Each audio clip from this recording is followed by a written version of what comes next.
This one We're not just gonna.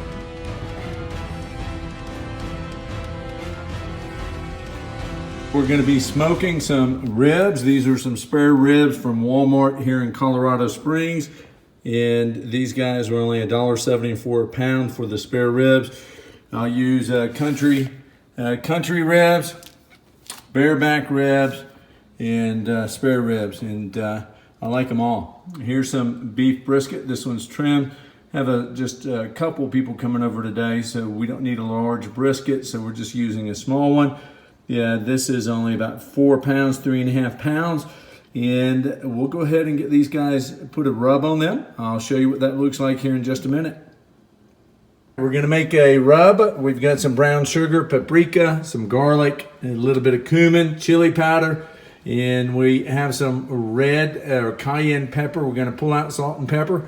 We're gonna mix that together for our rub. We've added about 1 cup, a cup and a half of brown sugar into a Ziploc bag, 1 gallon Ziploc bag. We're gonna do about the equal portion of the paprika.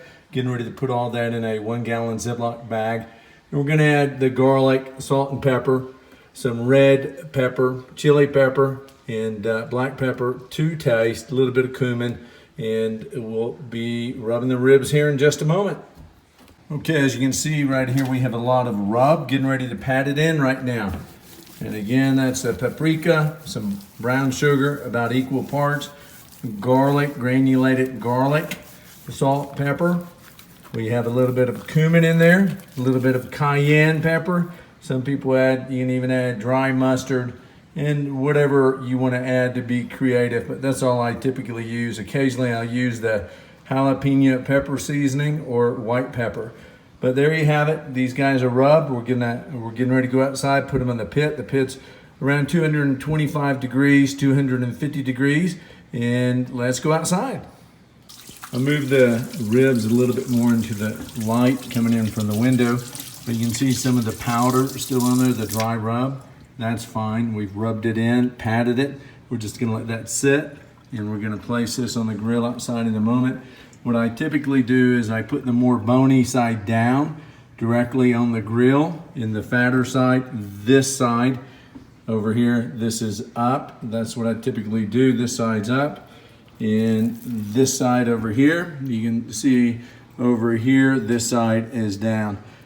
Some people will come in and remove this part of the skin, or not skin, but they'll come in here and remove this right here. I'm not going to remove that. That always burns off because we're gonna leave it on for 4 hours. And here we go. All right, guys, here's a trim brisket. We only have a few people coming over today, so we don't have a big brisket. So this guy right here, all I do with my rub is it's heavy salt and heavy pepper. And when I say heavy, as you can see, it's heavy. There's your salt. And here's our pepper. Let's take a look at it before it's patted down. There you go. You can see all the pepper. And there's a lot of salt in there, guys. Don't be afraid to put a lot of salt and pepper. That salt helps pack that moisture in. Some people will do this the day before, a few hours before. I really don't do that. I just will get both with the ribs and brisket. I'll just put the rub on there, then I put them right on the pit. Here we go. All right, here's Adam. He's got his safety equipment on. He's wearing his sandals and his safety glasses right now. Not cool, but there he goes. I've got my safety glasses on. Look at that, the regular old woodsman. Ladies and gentlemen, that's how you do it. Here we go. He's going to split this.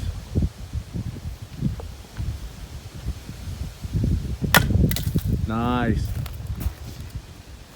I've had this pit for 30 years now. It was made in Houston, Texas by a friend of mine, and it's nice to have one for 30 years. And this guy, when it was made, and back then only paid $300 for it, and your firebox is on this side, Up here we have our smoker over here. We've got our meat that we're gonna have in here cooking about 225 degrees. That's what we're looking for. On the bottom of here we have, if you can see on the bottom, we have a baffle down on the bottom below our steel grate.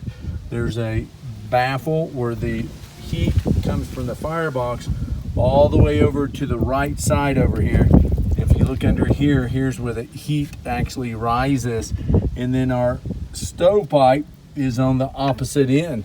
So that way we have our stovepipes on this end. So the stovepipe is closest to the firebox. The traditional pit, the stovepipe is over here.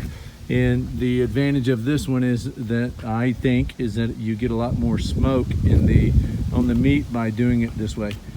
Anyway, we've got 4 hours to go with the meat on the pit. Let's come back in a few hours, see what it looks like. I want to show you the smoke right here is white. The reasons why it's white is I just added some wood over here on the fire pit side. This guy had, while we were doing some other things, it actually burned out, and so I just had some coals in there earlier. We'll have that to temp here in a moment. We'll get it up to about 225, 250, and then we'll get this pit going. So we want to have a clear smoke coming out of the top and not a white smoke, but this guy's going to be ready to go in probably about 5 minutes or less. Hour in, we had it cooking a little bit hotter than normal, but about 250 to 275, and I do not have a problem with that. Now over here, this is closer to 300 over here, and this is more of the 250 right in the center. Up on the top, this top rack, this 275 also. Over here on this side would be the closer with 225, 250 over here. We're cooking a little bit hotter on purpose because we're going to make sure that it's done on time. We're not necessarily at 4 hours. We're going to try to get this done in about 3.5 hours. I've done that plenty of times, no problem. Turns out excellent. We're going to wrap it with aluminum foil in about 2 hours, and we're actually going to put a little beer on there. A lot of people use apple juice. I like the beer. And we'll see you back here in just a little bit. I'm throwing some jalapenos, some other things on here. We're gonna make a salsa also. We can talk about the salsa later. We've got some tomatillas, tomatoes, jalapenos. Gonna put our mango over here, brother. Here's our mango. And we're gonna get this guy going.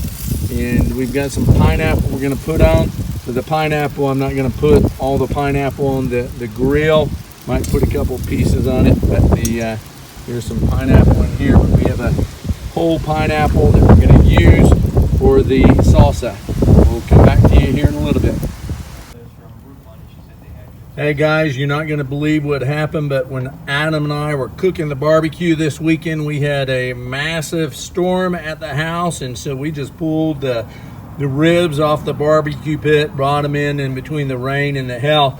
And so here it is on Monday, a day later, and I'm warming up a rack of ribs here at the office on the grill. And so I'm going to recommend that when you do warm up a rack of ribs, is that you go ahead and warm it up on the grill or in the oven. Do not microwave it. It really changes the flavor of it. But this was refrigerated in a Ziploc bag, and it'll be excellent today. It was excellent on Saturday, but we had electricity was turned off. We lost electricity at the house and everything. Anyway, bon appetit. The ribs turned out great, and they'll be great again today.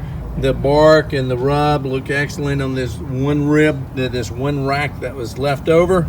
Love the color on it. And now Adam knows how to cook the ribs. I'm excited. He came over to come for a barbecue cooking class. There you go, guys. Enjoy your barbecue.